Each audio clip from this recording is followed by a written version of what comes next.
Live from the Betsy M. Ross Sports Link studios, I'm Xander Woods, and this is Inside the Chirp.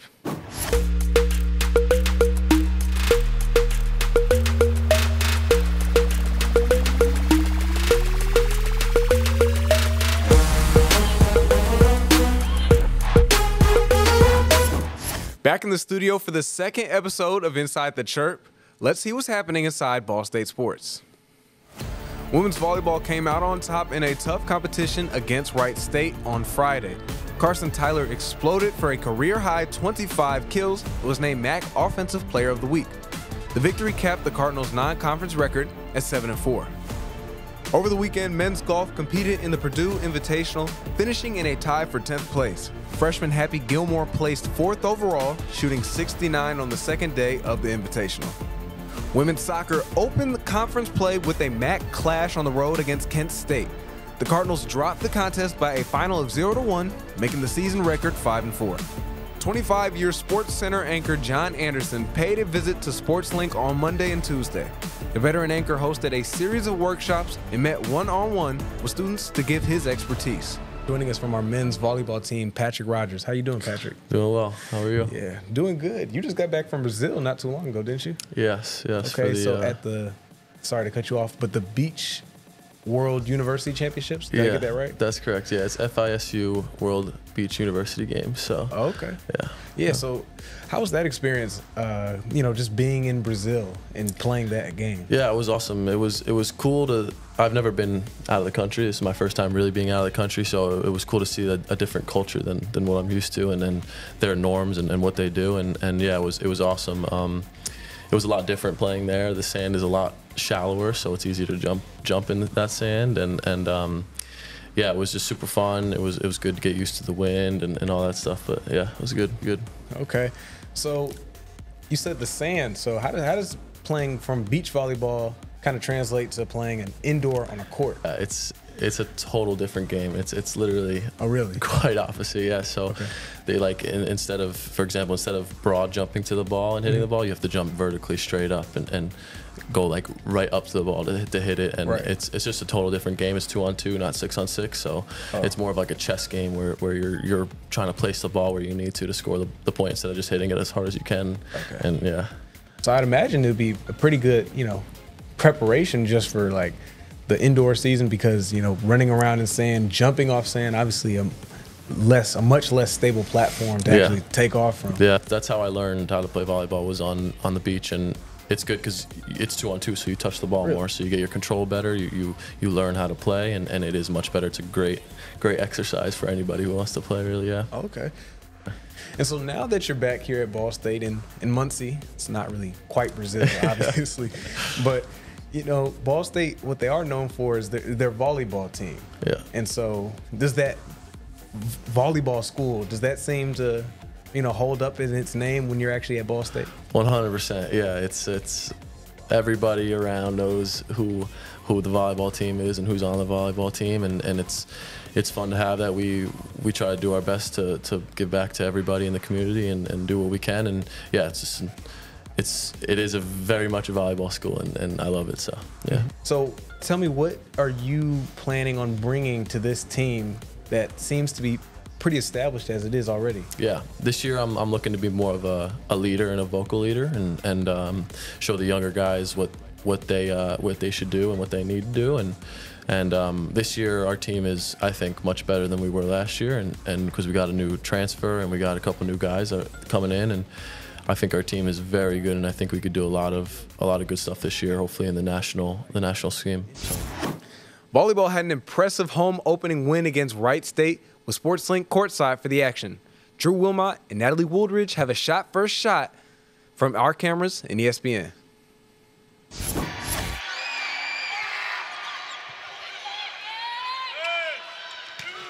Carson Tyler, 16th of the night. Serve. It's going to be bumped up by Sophie Ledbetter for the Cards. It's going to be to the left side. It's going to be Carson Tyler once again. Carson Tyler with the boom. Heading out to the Bryner Sports Complex, Sam Klug caught up with field hockey's Paloma Gomez-Renjifo and Emma Hilton to talk about the season. Field hockey was given to me as if like you just have to do it, don't really have another option. My mom was just like, just do it. She's still playing, you know, and seeing her as like a role to follow just makes me really want to be like her. So it's a sport that I've always loved. I love playing in a team. I love everything that it's given me, the chance to come here to the US. Field hockey's always been like my escape in a way. I feel like it's the only sport I really can play or activity I can do, and I don't really I forget about everything that's going on, and all the stress is kind of relieved. This is my last year, so I'm really thankful that COVID gave me an extra year eligibility. But I'm really just looking forward to not taking any day for granted and really enjoying my last season. I think it's a great opportunity for us to really showcase a lot, and I'm just excited to be with my teammates and play field hockey for one last time, because there's really nothing past this for field hockey in the US. It's been a busy couple of weeks for Ball State athletics. Sports Link's Braden Minix has the top 5 plays from the last 2 weeks. Hello and welcome back to Inside the Chirp Top 5. Plenty of plays to get to this week, so let's start. At 5, Madison Buckley rises up and gets the kill for the Cardinals. More highlights to come from this game in a minute. At 4, Nadine Lopes sneaks one past the Louisville goalie. Unfortunately, Cardinals would drop this one 4-2. At 3 on the soccer pitch, Delaney Caldwell sneaks one between the legs of the defender and scores. This was one of many goals as the Cardinals went on to rout the IU Indy Jaguars 6-2. Now we go over to football. On the road at Central Michigan, Samanza drops back and finds Malcolm Gilly in the back of the end zone. That was a huge touchdown for the Cardinals. Unfortunately, they dropped this game 37-34. Now for your number 1 play. Ian Smith gets the block for the Cardinals. She's hype. Cardinals would win this matchup 3-2. That's all for the Inside the Chirp Top 5. Thank you for joining me. Let's head back to Xander in the studio.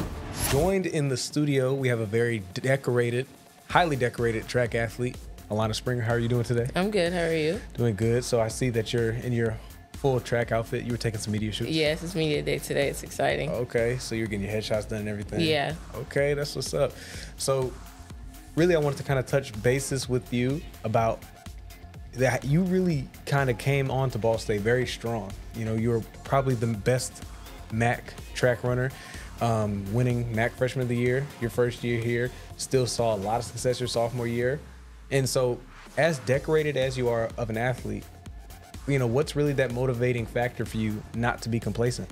I just really like improving on my previous season. Like last year, it was a decent season, but there's always some things I can do better at. Like my 100, I can improve honestly everything. And then my 200, I can finish working on my finish and stuff like that. So it's just always something to look forward to. And I do like medals. I like hardware, so. Coming into this year, what are some of those main things that you want to build upon your success? I know you said you're 100 and 200, so I want to know what is your main point of emphasis for you individually and for the team this year? This year, I kind of want to win my own individual event, maybe the 2, maybe the 1, just depends on how it goes. And for the team, it'll be nice to get another ring or at least be top 3, top 2 to improve on last year. We can get top 2, but yeah. Okay. And, you know, with so many people thinking that track is such an individual sport, however, it is a team sport, obviously. So what are some of those misconceptions that people don't really understand when, you know, you're doing an individual event, but it's for a team? Yeah. It's really when it comes to our championship meet, that's whenever we realize what we're really competing for everybody. And during season, regular season, we're just working on ourselves to improve so we can compete for the team during championship. And yeah, it's just fun to be able to do our part and then watch everybody else do their part, and we all come together and succeed, get a championship and stuff like that. Okay. And with this being your junior year, this is your first year being an official upperclassman, so you're starting to get up there. Yeah, feeling old. Definitely not old. You're not old though. You're still young.